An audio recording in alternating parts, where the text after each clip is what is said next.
Huwebes Santo ngayon, tapos papunta na tayo ng Biyernes Santo. Siyempre, biyahe slide tayo, hindi naman tayo mapera. Yung iba umuwi ng probinsya, pero tayo, dahil walang pera, biyahe. Ang maganda ngayon, dahil holiday at onti lang yung mga bumabiyahe, tapos malalayo pa yung mga hatakan ng booking. Kasi simula sa bahay namin hanggang dito, sa Pakdo Magsaysay along Bimapa, nabot ako ng mga 2 kilometers. So ngayon, tulad ng mga nasabi ko nung unang vlog, kapag holiday, may surcharge or may bagyo, may plus yung yung pamasahe. So ngayon, may plus 10 yung pamasahe natin. Kaya sarap bumiyahe.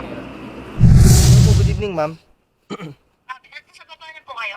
Opo, ma'am, dito na po ako. Akala ko nakatulog na kayo eh. Sige, ma'am. Thank you. Apa. Sige po, sige po. Okay. Tagal din bago sagutin ni ma'am. Akala ko nakatulog na. Chicha to. Evening po. Ito po. Bayad naman eh. Ay, pwede na? Oo, Grab pay. Ah, kumat. Kala ko tip ninyo 100 eh. Thank you po, thank you. Kaya tawagan ko yung number nyo, not attended. Ha? Hala? Hindi kayo makakontakt. Tapos yun, buti naisagot nyo naman.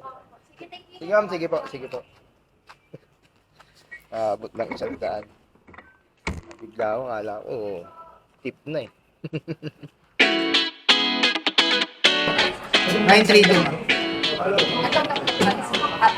Yan lang po. Maraming tao. Grabe naman kasi yung init sa labas talaga kasi. Talagang napaka-alinsangan. Dito sa loob, wala.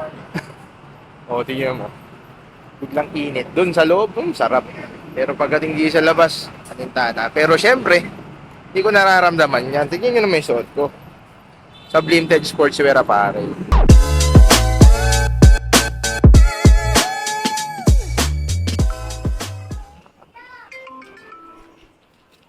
Pangalan ko? Sir Ace.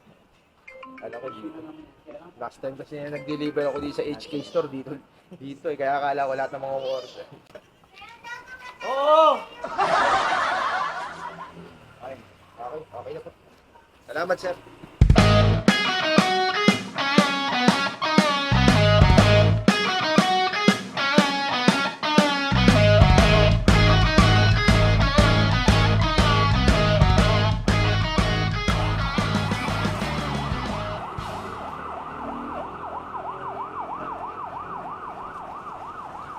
Sir, ano po?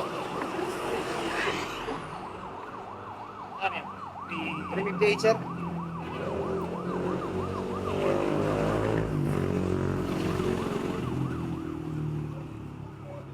Ito na, boss.